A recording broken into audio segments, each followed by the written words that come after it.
કેમ છો બધા? મજામાં છો ને?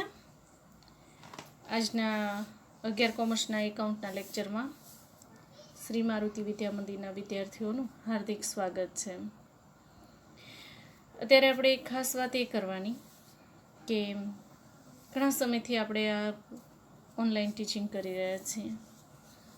સબ્જેક્ટ થોડો તમને ટફ પણ પડતો હશે, પણ મને નથી લાગતું કે આમાં કશું અઘરું હોય. અત્યાર સુધી તો હજી આપણે દાખલાની તો શરૂઆત જ હવે કરીશું, બાકી તો આપણે થિયરી જ કરાવીએ છીએ. અને થિયરીમાં તો હું કહું એટલું તમારે ફરજિયાત કરવું પડે તો જ તમને યાદ રહે, નહીંતર પછી એ થિયરી બેઝડ એક્ઝામ્પલ હોય એટલે દાખલા ગણવામાં તમને તકલીફ પડે. એટલે એના માટેના જે કંઈ પણ રૂલ્સ છે, નિયમો છે, એ જે કંઈ પણ એના ફોર્મેટ્સ છે, એ બધું તમારે વ્યવસ્થિત રીતે યાદ કરવું પડશે, મોઢે કરવું પડશે.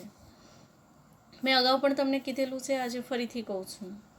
કોઈ પણ વ્યવહારને 5 વખત વાંચો, 1 વખત વાંચો, એને સમજો, 2 વખત વાંચો, ન ખ્યાલ આવે તો 3જી વખત પણ વાંચો. વ્યવહારને વાંચીને પહેલાં નક્કી કરો કે તે આર્થિક વ્યવહાર છે કે બિનઆર્થિક વ્યવહાર છે. જો આર્થિક વ્યવહાર હોય તો જ એની ચોપડે નોંધ થશે, બિનઆર્થિક વ્યવહાર હોય તો તેની ચોપડે નોંધ થતી નથી. પણ આપણે પાછું એ તો નોંધવું જ પડે કે આ બિનઆર્થિક વ્યવહાર છે. બીજું, એટલું નક્કી કર્યા પછી એનું વર્ગીકરણ કરવાનું કે એમાં કયા કયા ખાતાઓ સંકળાયેલા છે તે જોવાનું. એટલે 3 પ્રકારના ખાતાઓ છે આપણી પાસે: વ્યક્તિ ખાતું, માલ મિલકત ખાતું અને ઉપજ ખર્ચ ખાતું. એમાંથી કયા પ્રકારના ખાતાઓ તેની સાથે જોડાયેલા છે, કયા કયા ખાતા. મિનિમમ 2 ખાતા તો હોય જ, એનાથી વધારે હોઈ શકે, એનાથી ઓછા તો ન જ હોય. ત્યાર પછી એ નક્કી કરવાનું વ્યવહાર ઉધાર છે કે રોકડ છે, કારણ કે તો જ તમને ખ્યાલ આવશે કે એની સાથે કયા ખાતાઓ સંકળાયેલા છે. એટલે વ્યવહાર આર્થિક છે કે બિનઆર્થિક એ નક્કી કર્યા પછી તરત જ તમારે એ નક્કી કરવાનું રહેશે કે રોકડ વ્યવહાર છે કે શાખનો વ્યવહાર છે. એટલું ડિસાઈડ કર્યા પછી કેટલા ખાતા, કયા કયા ખાતા સંકળાયેલા છે, અને એના પછી નક્કી થશે કયું ખાતું ઉધાર થશે, કયું ખાતું જમા થશે. કારણ કે ઉધાર જમાના નિયમ પ્રમાણે જે ખાતું ઉધાર થતું હોય એ આપણે પહેલાં નોંધીશું, જમા થતું હોય ખાતું એના પછી નોંધ કરીશું. તો આવી રીતે વ્યવહારોની નોંધ કરવાની થશે. તો આટલી વસ્તુ જો તમને સમજાઈ જાય, એના માટે તમને આ થિયરી પણ આવડવી જરૂરી છે. તો જો આટલી વસ્તુ તમને સમજાઈ જાય તો દાખલા જરાય અઘરા હોતા નથી. અને ખરેખર જો એક વખત તમને દાખલા ગણવાના તમે શરૂઆત કરો ને થિયરી જો તમારી કમ્પ્લીટ હશે ને તો તમને દાખલા ગણવાની ખૂબ જ મજા આવશે. કહીએ ને કે મોજ પડી જાય એમ તમને મજા આવશે. એક પછી એક દાખલા ગણવાના તમને ગમશે. તો ચોથા ચેપ્ટરમાં તો હજી આપણે માંડ આમ નોંધ આવ્યા, એટલે દાખલા આપણે આમ નોંધના શરૂ થાય, જેમાં ઉધાર જમાને એવું બધું લખવાનું હોય. હજી મોટા મોટા એક્ઝામ્પલ્સ તો બાકી જ છે. પરીક્ષામાં તમારે 12 માર્ક્સનો તો ખાલી વાર્ષિક હિસાબનો દાખલો ગણાય છે.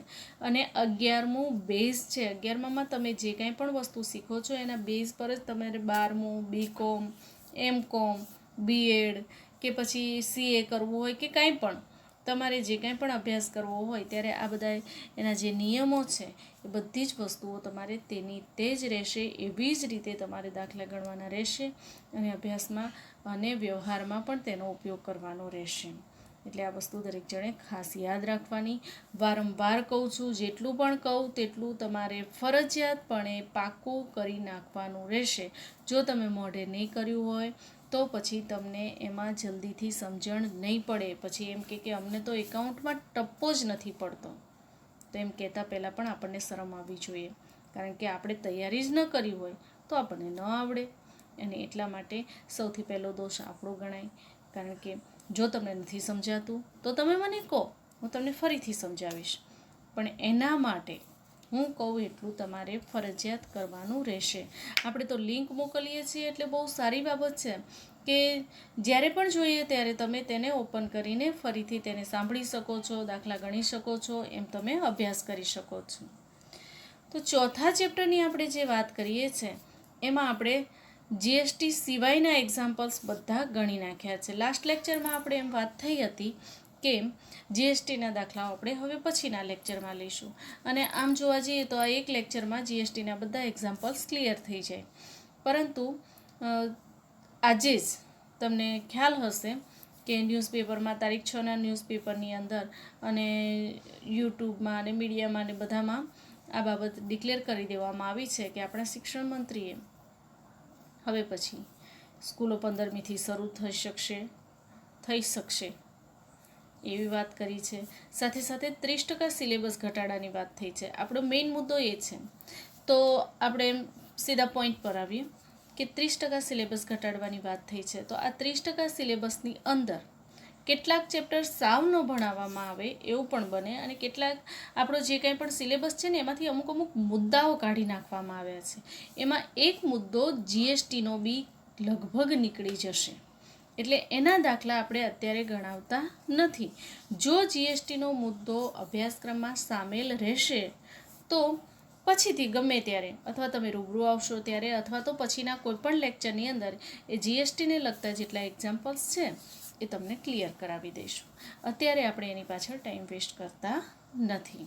તો અત્યારે આપણે સીધું 5મું ચેપ્ટર લઈએ છીએ, બરાબર, જેને કહીએ છીએ હિસાબી સમીકરણ અને ધંધાના વ્યવહારો, એટલે કે accounting equation and business transaction. હવે જો એક વસ્તુ ખાસ યાદ રાખો કે આપણે જે દાખલાઓની વાત કરીએ છીએ ને એની અંદર આ ચેપ્ટરનું સ્વાધ્યાય તમે પલટાવીને જોજો એટલે તમને ખ્યાલ આવી જશે. ખૂબ જ નાનું એવું સ્વાધ્યાય છે, સાથે સાથે ચેપ્ટર પણ ખૂબ નાનું એવું છે અને રોકડિયા માર્ક્સ છે. એક જ દાખલો, એક્ઝામ્પલનો પણ એક જ દાખલો તમને સ્વાધ્યાયમાં આપેલો છે. ખાલી એટલો એક દાખલો તમે ક્લિયર કરી નાખો ને એટલે પત્યું, તમારે 4 માર્ક્સ રોકડા. એક MCQ પૂછાય છે, એક ટૂંકા માર્ક્સનો પ્રશ્ન પૂછાય છે અને 4 માર્ક્સનો એક દાખલો પૂછાય છે. આટલું આ સ્વાધ્યાયમાંથી પૂછાય છે. એટલે આટલો સ્વાધ્યાય તમે ક્લિયર કરી નાખો ને એટલે તમારે માર્ક્સ રોકડિયા થઈ જાય.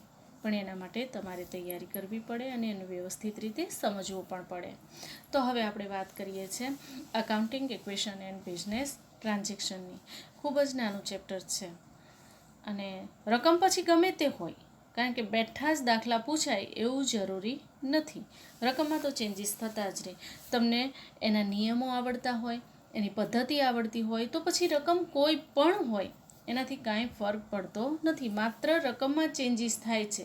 બાકી આપણે જે રીતે વ્યવહારો લખતા હોય તેવી જ રીતે આપણે વ્યવહારો લખીએ અને દાખલા ગણીએ છીએ. તો અહીંયા આપણે ચેપ્ટરની શરૂઆત કરીએ છીએ. સૌપ્રથમ આપણે એની પ્રસ્તાવના લઈશું, જેને આપણે ઇન્ટ્રોડક્શન કહીએ છીએ.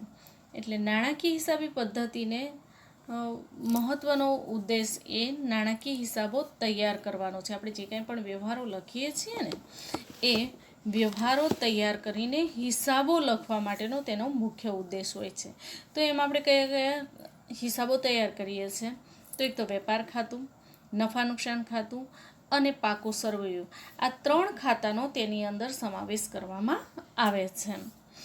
સામાન્ય રીતે જોવા જઈએ તો કંપનીના સ્વરૂપમાં વેપાર ખાતા અને નફા નુકસાન ખાતાના સ્થાને આવકનું પત્રક તૈયાર કરવામાં આવે છે, જેમાં આવકો નોંધવામાં આવે છે. વર્ષના અંતે નફા નુકસાન ખાતું બંધ કરીને પાછું આપણે તેને પાકા સરવૈયા ખાતે લઈ જઈએ છીએ. નફો હોય તો મૂડીમાં ઉમેરી દઈએ છીએ અને જો નુકસાન હોય તો મૂડીમાંથી માઇનસ કરવામાં આવે છે.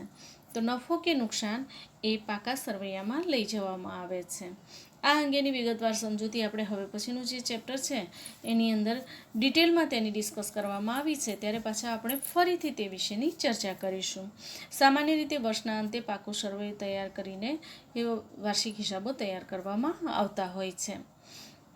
એના માટે કેટલીક બાબતો સમજી લેવી જરૂરી છે. મૂડી અને દેવા, એટલે કે કેપિટલ એન્ડ લાયબિલિટીઝ, અને બીજું છે મિલકતો એટલે કે એસેટ્સ. હવે ધંધાના દરેક વ્યવહારની આખરી અસર તો પાકા સરવૈયા ઉપર દર્શાવેલ મૂડી અને દેવા ઉપર જ થાય છે. કારણ કે કાં નફો ઘટે કાં નફો વધે, કાં ખર્ચમાં ઘટાડો થાય અથવા તો ખર્ચમાં વધારો થાય, મિલકતો વધે અથવા તો દેવું વધે, મિલકતો ઘટે અથવા તો દેવું ઘટે, એવું બની શકે છે. તો આ મિલકતો પર એની બધી જ અસર પડતી હોય છે. વિનોદી નામા પદ્ધતિ પ્રમાણે આપણે જ્યારે હિસાબો લખીએ છીએ ત્યારે આ બંને બાબતોનો સરવાળો એક સરખો થવો જોઈએ. બંને બાબતો એટલે કઈ? મૂડી અને દેવા.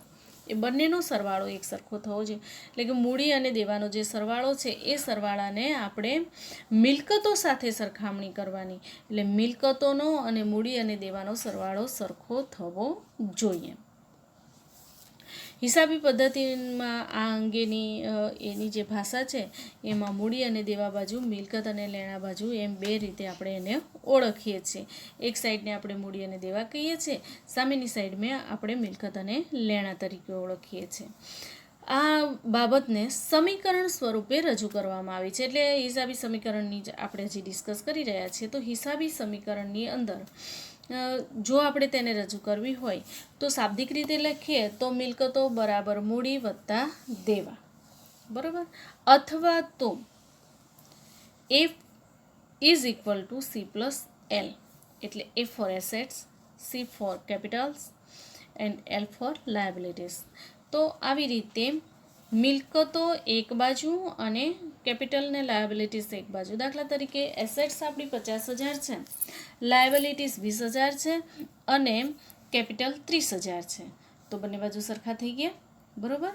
30 વત્તા 20 50 અને આ બાજુ પણ 50. એટલે ઇઝ ઇક્વલ ટુની સામસામેની જે રકમ છે એ બંને બાજુ એક સરખી રહે છે. ટૂંકમાં તેને A is equal to C plus L તરીકે ઓળખવામાં આવે છે, બરાબર.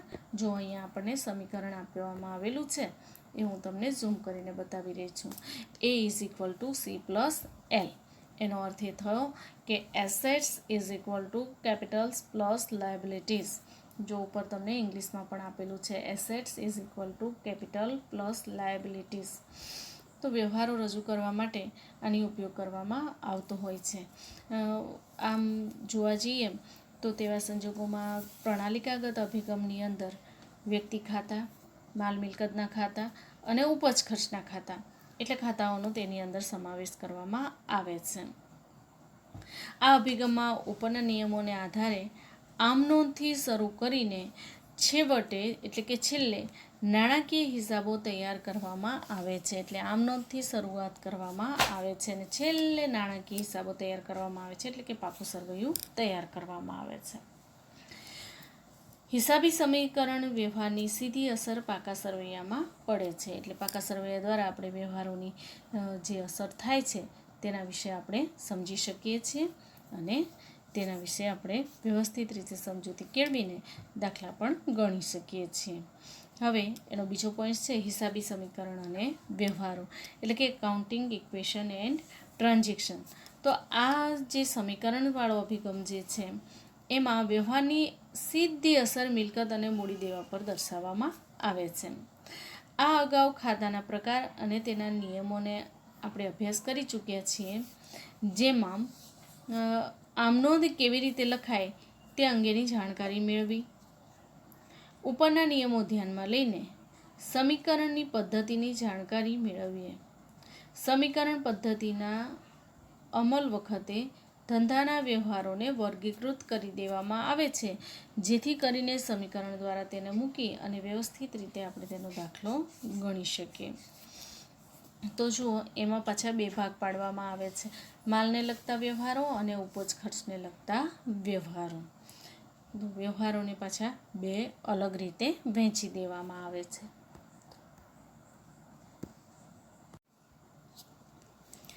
વ્યવહારોને અલગ અલગ રીતે વર્ગીકૃત કરી દેવામાં આવતા હોય છે. એમાં માલને લગતા વ્યવહારો અને ઉપજ ખર્ચને લગતા વ્યવહારો એમ વહેંચી દેવામાં આવે છે. તો માલની ખરીદી હોય, વેચાણ હોય, ખરીદ પરત હોય, વેચાણ પરત હોય, અથવા તો અન્ય રીતે ગયેલ માલ. હવે જુઓ, અન્ય રીતે ગયેલ માલ એટલે અલગ અલગ પ્રકારના માલનો તેની અંદર સમાવેશ થાય છે, બરાબર. એટલે કે દાખલા તરીકે આગથી બળી ગયેલ માલ, પછી ધર્માદામાં આપેલ માલ, ઉપાડથી ગયેલ માલ, આવી રીતે જુદા જુદા રીતે આપણે માલની જે જાવક થાય છે તેનો તેની અંદર સમાવેશ કરવામાં આવે છે. ઉપજ ખર્ચના વ્યવહારો લઈએ તો ઉપજ ખર્ચના વ્યવહારોમાં મળેલું ભાડું, મળેલ કમિશન, ડિવિડન્ડ, આ બધી શું કહેવાય? ઉપજ કહેવાય. તેવી જ રીતે ખર્ચાઓ તો ચૂકવેલ પગાર, ચૂકવેલ મજૂરી, ચૂકવેલ જાહેરાત ખર્ચ, વહીવટી ખર્ચ, ઉત્પાદન ખર્ચ, આ બધા જ પ્રકારના જે ખર્ચાઓ છે એને ખર્ચના વ્યવહારો તરીકે ઓળખવામાં આવે છે. એટલે કે આ બધા વ્યવહારોને ખર્ચના વ્યવહારોમાં સમાવેશ કરવામાં આવે છે.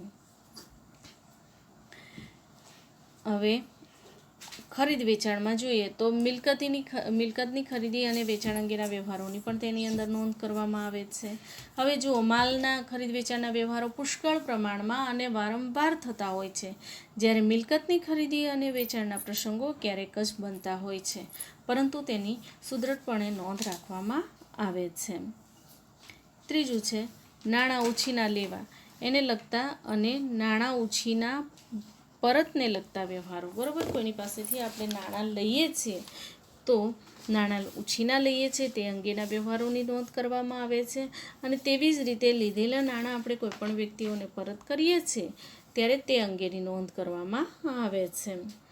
આમ આ વ્યવહારો પરથી A=C+L એવા સમીકરણને ખૂબ જ પુષ્કળ પ્રમાણમાં ઉપયોગ કરવામાં આવે છે, જેમાં એક મિલકત વધે તો અન્ય મિલકત ઘટે.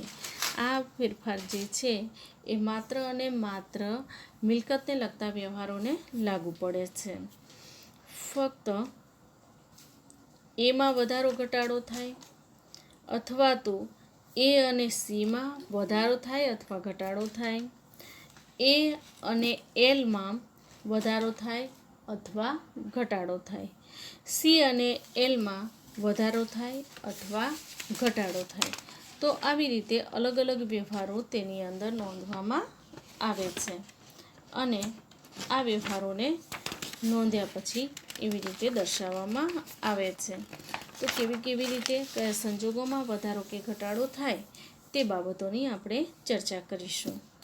તો હવે જુઓ, અહીંયા તમને ઉદાહરણ આપેલું છે કે જેમાં વ્યવહારો થઈ ગયેલા છે એના વિશેની નોંધ લખેલી છે, અને વ્યવહારોની અસર સમીકરણમાં સમજાવવાનો પ્રયત્ન કરેલ છે.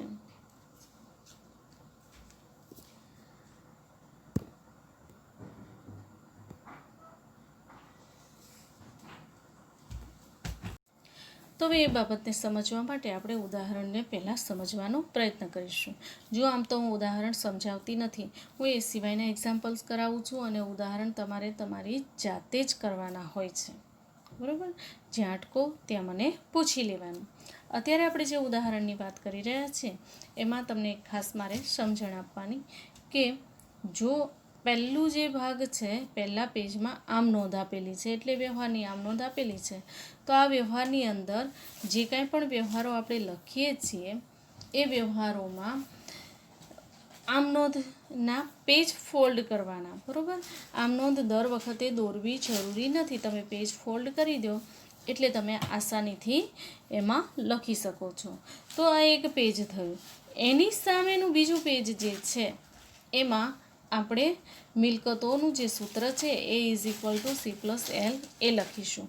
જો અહીંયા તમને આપેલું છે, અહીંયા નીચે જે આપેલું છે એ સામે લેવાનું છે આપણે. શા માટે? સામે હશે તો તમને લખવામાં અનુકૂળતા રહેશે, અને દાખલો એવી જ રીતે લખાય. આવી રીતે પેજમાં ઉપર નીચે તમારે દાખલો લખવાનો નથી, ખાસ યાદ રાખજો. બરાબર, વારંવાર હું સૂચના નહીં આપું. જો તમે એવી રીતે દાખલો લખશો તો નામાના નિયમોની વિરુદ્ધ કહેવાય, અને એટલા માટે તમે એવી રીતે દાખલો ગણી શકો નહીં. જો તમારા પુસ્તકમાં તમને આપેલું છે એવી જ રીતે તમારે દાખલો ગણવાનો. હવે પુસ્તકમાં તમને જે રીતે આપેલું છે એવી રીતે 2 પેજ કોરા આવે. દાખલા તરીકે તમે આગળના પેજમાં લખતા હોય અને એ પેજ અડધું કોરું હોય અને પછી પેજ પલટાવવું પડે એમ હોય તો એ અડધું પેજ છોડીને પાછળ દાખલો ગણવાનો, અને 2 પેજમાં આવી જાય તેવી રીતે ગણવાનો. બરાબર, એક બીજો રસ્તો એ પણ છે કે જો તમારે એમ ન કરવું હોય તો જે પેજ છે એને આડું કરી નાખવાનું.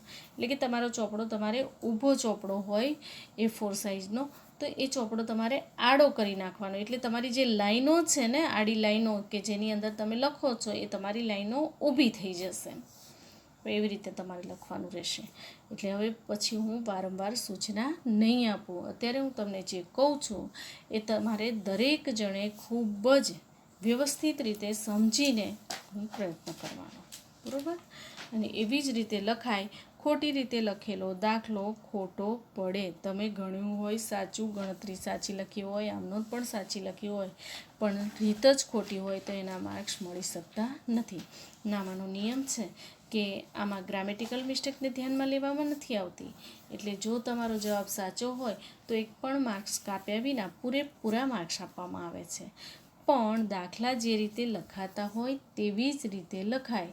એટલે દાખલાનું ફોર્મેટ તમારે બિલકુલ ભૂલવાનું નથી. બરાબર? તો અહીંયા આપણે આટલે સુધી રાખીએ છીએ. હવે પછી આપણે ઉદાહરણ જે છે એને સમજવાનો પ્રયત્ન કરીશું, અને તે સિવાય તમારા પાઠ્યપુસ્તકમાં પાછળની સાઈડે એક એક્ઝામ્પલ આપેલ છે એ પણ આપણે ગણીશું. બરાબર? તો અત્યાર સુધીમાં હજી પણ કહું છું, જેટલી થિયરી થયેલી છે એ થિયરી તમારે પાક્કી કરી નાખવાની રહેશે. પ્લસ સ્વાધ્યાય 4 જીએસટીના દાખલા મૂકીને બાકીના જેટલા પણ એક્ઝામ્પલ્સ છે એ બધા દાખલા મેં તો તમને ગણાવ્યા જ છે. વિડીયોમાં આપણે એની ચર્ચા કરી છે અને આપણે દાખલા પણ ગણ્યા છે. મેં તમને એ પણ કીધું છે કે હું બોલું અને તમે લખો. હવે પછી તમે જ્યારે પણ લેક્ચર ભરવા બેસો એટલે સંપૂર્ણ સાહિત્ય લઈને બેસવાનું. હું જે રીતે બોલું એમ તમારે લખતા જવાનું. લખીને દાખલો ગણવાનો રહેશે, જેથી કરીને તમે વધુ સારી રીતે દાખલો ગણી શકો અને નિયમ પ્રમાણે એનું જે ફોર્મેટ છે એ ફોર્મેટમાં તમારો એક્ઝામ્પલ સમ સોલ્વ થઈ જાય. તો આ તમારે ખાસ યાદ રાખવાનું રહેશે. હવે પછીના લેક્ચરમાં આપણે એક્ઝામ્પલ્સ લઈશું. ત્યાં સુધી તમારે સ્વાધ્યાય 4 તમારી ફેરબુકમાં લખી નાખવાનું છે. ફરીથી કહું છું, જીએસટીના એક્ઝામ્પલ્સ મૂકીને છેલ્લે સુધી મેં જે દાખલા કરાવ્યા છે ત્યાં સુધીના. મેં કેટલાક દાખલાઓ તો તમને બે વખત ગણવા આપેલા છે. આ બધી જ વસ્તુઓ, જો મને બધું જ યાદ છે, મેં નોંધ રાખેલી છે. હું જ્યારે ફેરબુક ચેક કરવા માંગીશ ત્યારે મને આ બધી જ વસ્તુઓ લખેલી જોઈશે. એટલે હજી પણ કોઈને સારું મુહૂર્ત ન જડ્યું હોય ને શ્રી ગણેશ ન કર્યા હોય તો હવે કરી નાખજો. હું મંગાવું એટલે મને મારી નોટબુક જોઈશે. બરાબર? કારણ કે મોટાભાગના માર્ક્સ મારે અહીંયાથી તમને આપવાના છે. 80 માર્ક્સનું જ આપણું પેપર હોય, 20 માર્ક મારે તમને આ બધામાંથી આપવાના હોય છે. એટલે જો તમે સારું લખેલું હશે, વ્યવસ્થિત લખેલું હશે, રેગ્યુલર મને જે લેશન આપતા હશે વ્યવસ્થિત રીતે લખ્યું, અહીંયા તો તમે સ્વાધ્યાયમાં 2 પેનનો 3 પેનનો ઉપયોગ કરી શકો. લીટી હંમેશા પેન્સિલથી જ ગાળવાની છે. પેનથી ગાળેલી લીટીના દાખલા હું ચેકડા જ મારી દઈશ, તમારે ફરીથી ગણવા પડશે. એટલે યાદ રાખજો. અને ફૂટપટ્ટીથી લીટી ગાળવાની. જો તમે ફૂટપટ્ટીનો ઉપયોગ ન કરો તો પેજ ફોલ્ડ કરવાનું છે, એટલે કે વાળવાનું છે. હું હવે પછી એનો જે લેક્ચર તમને લઈશ ત્યારે હું તમને સમજાવી દઈશ, અથવા અત્યારે જ તમને સમજાવી દઉં છું. પણ તમારે એવી રીતે પેજ ફોલ્ડ કરવાનું છે. એમનીમ લીટા હાથથી એમનીમ પેનથી પેન્સિલથી લીટી ગાળવાની નથી. મને વ્યવસ્થિત ચોખ્ખું સરસ લખેલું જોઈએ. આપણી નોટબુકમાં સરસ લખેલું, પુસ્તકમાં, એમાં તમે બીજી રેફરન્સ બુકો રિફર કરતા હોય તો એમાં કેવી વ્યવસ્થિત ખાના પાડીને લાઈનો કરેલી હોય છે તેવી લાઈન હોવી જોઈએ. અન્યથા લાઈન ન પાડો, પેજ ફોલ્ડ કરો, પણ વ્યવસ્થિત લખેલું જોઈએ. એકમની નીચે એકમ, દશકની નીચે દશક, 100ની નીચે 100 ને 1000ની નીચે 1000. એવી રીતે ફિગર તમે જે લખો છો એ પણ એવી જ રીતે તમારે લખવાની રહેશે. એમાં પણ આડું અવળું નહીં ચાલે. બરાબર? તો હજી પણ તમે ફોર્મેટ બધા વ્યવસ્થિત રીતે જોતા જજો અને લખતા જજો. અત્યારે તો આપણે માત્ર આમ નોંધનું જ ફોર્મેટ શીખ્યા છીએ અને એ પ્રમાણે જ તમારે કરવાનું છે. બરાબર? તો એ વાત દરેક જણે ખાસ યાદ રાખવાની છે.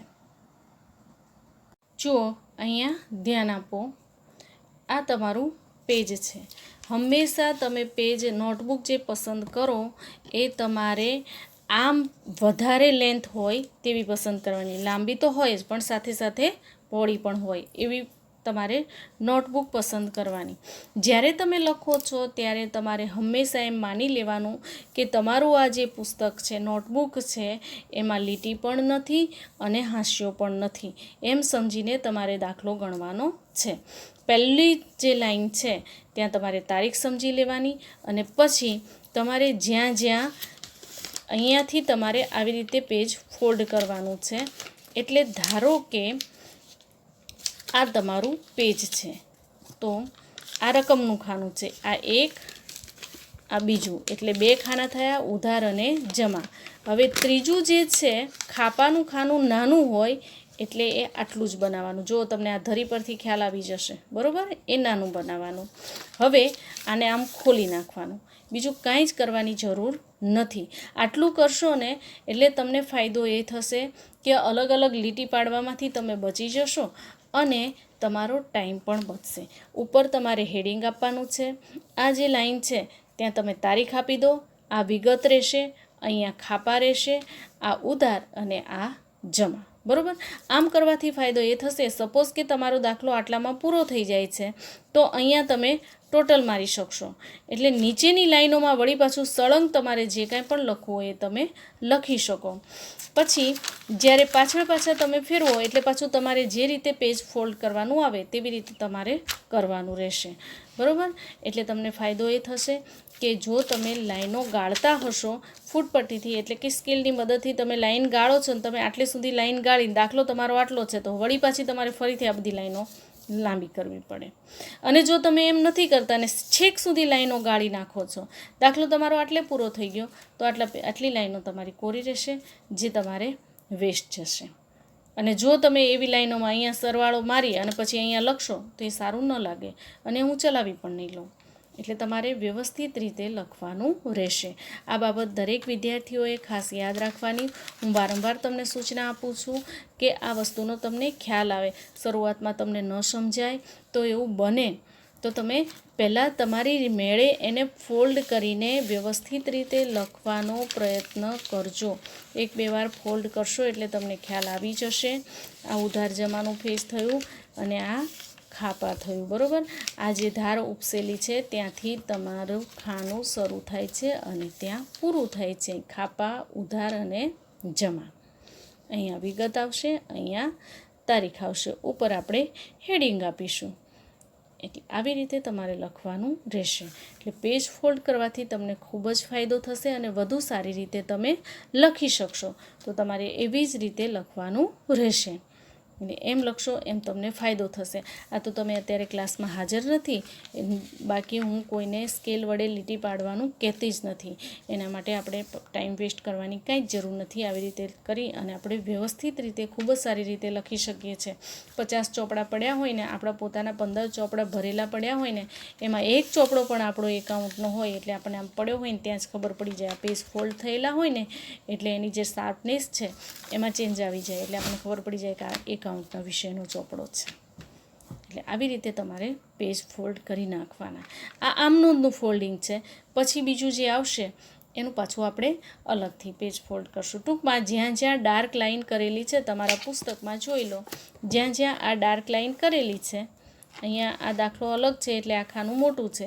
આપણે આટલે સુધીની વાત લઈએ તો આ આમનોંધના ખાના છે તો અહીંયા ક્રમ આપેલા છે કારણ કે અહીંયા તારીખ નથી આપી માટે ક્રમ છે. તો તેવી જ રીતે આ વિગતનું ખાનું છે, આ ઉધાર અને આ જમા, બરાબર? અહીંયા ખાતાની અસર આપેલી છે. તો આવી રીતે જ્યાં આ ડાર્ક લાઇન છે એટલા તમારે ફોલ્ડ કરવાના છે. સમજાઈ ગયું બધાને? તો એવી રીતે જ તમારે લખવાનું રહેશે. ઓકે.